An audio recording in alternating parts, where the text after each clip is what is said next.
Welcome to Marketing Mistakes and How to Avoid Them, a weekly podcast hosted by Stacy Jones, the CEO and founder of Los Angeles entertainment marketing agency Hollywood Branded. Join Stacy and learn from her 20 years of experience as she shares top-notch advice on marketing best practices for brands and walks you through how to leverage entertainment content and influencer partnerships to increase your brand's overall consumer engagement and, most importantly, your sales. And now, here's your host, Stacy Jones.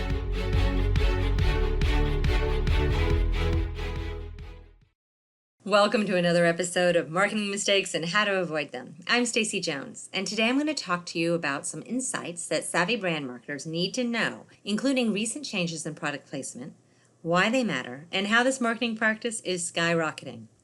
I recently was interviewed by the Association of National Advertisers writer David Ward, where he discusses the benefit of product placement in the article, Product Placement Landing Stronger Marketing Punch. You can gain access through a free account on the ANA website.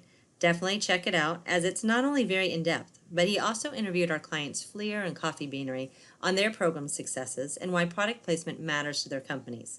It provides great insights. One of the biggest changes is that everyone knows what product placement is now.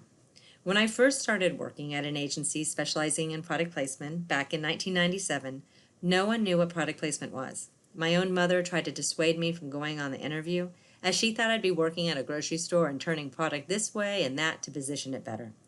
I was pretty sure that wasn't what the position was hiring for, especially as I had answered an ad in the Hollywood Reporter, not a grocery store magazine. My mom has great advice, but all these decades later, and after owning my own product placement agency for well over a decade, it's probably a good idea I didn't listen to my mom on that one. One of the biggest changes that have taken place in product placement in recent years is actually the overall media conversations around this fantastic marketing practice and the massive abundance of content being produced. The conversations in media is seriously one of the biggest game changers for product placement, in that more marketers than ever are talking about and interested in pursuing product placement and brand integrations than ever before. In fact, more media is covering all things brands are doing that are seen as non-traditional, including social influencer and celebrity endorsement partnerships, because traditional media is truly struggling. This isn't a new marketing practice. As I've mentioned, I've been actively building product placement partnerships for clients for well over 20 years now. And there are hundreds of brands who have been leveraging the power of Hollywood through TV, film, and music video product placement and integrations I've worked with through that time period. Yet our agency is seeing a big uptick this year in inquiries from both corporations and agencies where this practice is a new consideration. And we receive inquiries on a daily basis from companies who are interested in learning how to leverage product placement as a tool to raise brand awareness and drive sales. And there's a reason why everyone's talking about it. Obviously, a big driver is the fact that ad skipping is a reality across all viewing platforms.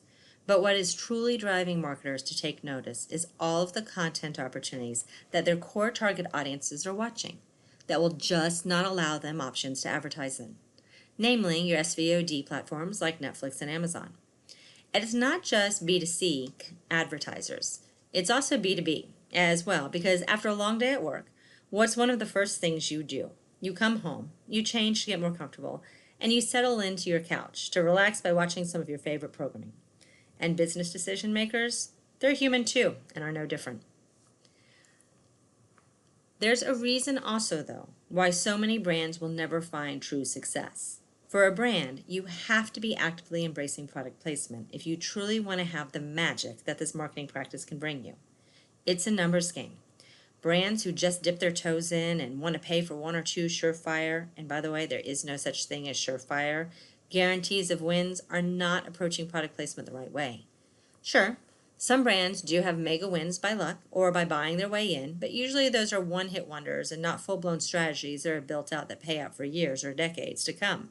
They can be successful, and trust me, we do create very successful single campaigns. But it's different dipping your toe in one time versus knowing you're going to come back and reinforce that messaging in multiple programs over multiple years. It's all about repetition. Product placement is a relationship game where a brand needs to show Hollywood that they are committed to being a team player and helping the production solve a need. That could be with money, but it's typically also with solutions, from product to technology insights or other resources. Not that the brand is there just to get a big shining moment paid for in a similar manner to an ad buy. It just doesn't work well that way, and it's why many brands who pay a lot of money to be in a single film or TV show aren't ultimately happy with their end-all result, unless it's a very comprehensive campaign like we build for Pilot and Project Runway, where they are completely infused throughout the entire season. You get your repetition that way. This is a marketing practice that requires multiple partnerships that builds from one property partnership to the next. Doing a single product placement is like saying you're going to do a big ad campaign and only actually doing a single ad on a single network one time only. Sure, that can work to a degree for a brand with the Super Bowl, but it's the rinse and repeat that gets the viewer's attention in the long haul. And who actually gets paid the big bucks is the driver here about what makes product placement successful or not. You have to know that the producer possibly may get the money a brand offers, but very often it's just the network or studio who are the ones getting the money. And that means the production really could not care less about fee-based deals, so they turn them down as they are a pain to have to incorporate into their production. They just care about creating the best content they can. The people who are actually in charge of bringing and building the story, the set, the props, the whole production to life, they don't see a dime of the money from the brand. And these are the people who can make unbelievable things happen for your brand. They have budgets they have to keep within. And brands who loan their product to have the production help offset costs, where the dollars can be spent in other places, making the content even better, that's their win. And that's how you can win too. On the flip side of that, productions who have lower budgets and are independent, who don't have a distribution partner yet, are often super hungry for fee-based brand deals, because for them, every dollar counts. We typically don't encourage our clients to work with productions that are not fully financed. It's too risky.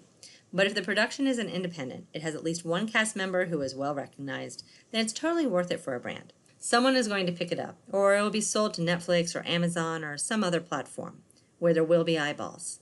I like to tell productions that brand dollars should be the icing on the cake, not the cake. This is in terms to financing. If you've ever wondered how a comprehensive product placement program works, or if you want to know how to create a promotional partnership strategy with a movie partner, then make sure you visit our website's content library and download our Product Placement and Promotion 101 ebook, which will help you learn how to implement this marketing practice for your brand. Also, make sure you listen to my podcast, 4 Common Myths About Product Placement, where I chat about the realities of this fantastic marketing practice and how to make it work. You can also visit our influencer marketing school at learn.hollywoodbranded.com, where our classes provide you and your team actionable insights to help you create the best marketing partnerships for your brand. And stop by hollywoodbranded.com for more tips. Check out our library, which has infographics, white papers, ebooks, and videos, or our blog.hollywoodbranded.com, which has hundreds of helpful hints on how to make brand influencer and entertainment content partnerships a success from the get-go. That's it for this episode. I hope it was helpful, and please let me know if you have any feedback. I'll see you next week. And as always, if you need a little or a lot of help, my agency, Hollywood Branded, is here to lend a hand. If you would leave a review or any questions I can address in the future, I'd really appreciate it, as your feedback helps me know my advice is valuable and interesting to you.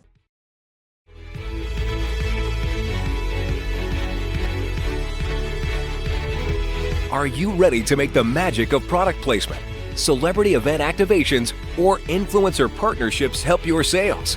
Visit hollywoodbranded.com to gain access to free content to learn which key tactics best fit your brand. You'll find surveys, webinars, daily blogs, ebooks, and guides, all created to make sure you have access to the best possible marketing practices. Don't forget to join Stacy Jones for our next podcast conversation about marketing mistakes and how to avoid them. Let's make that entertainment marketing magic happen for you.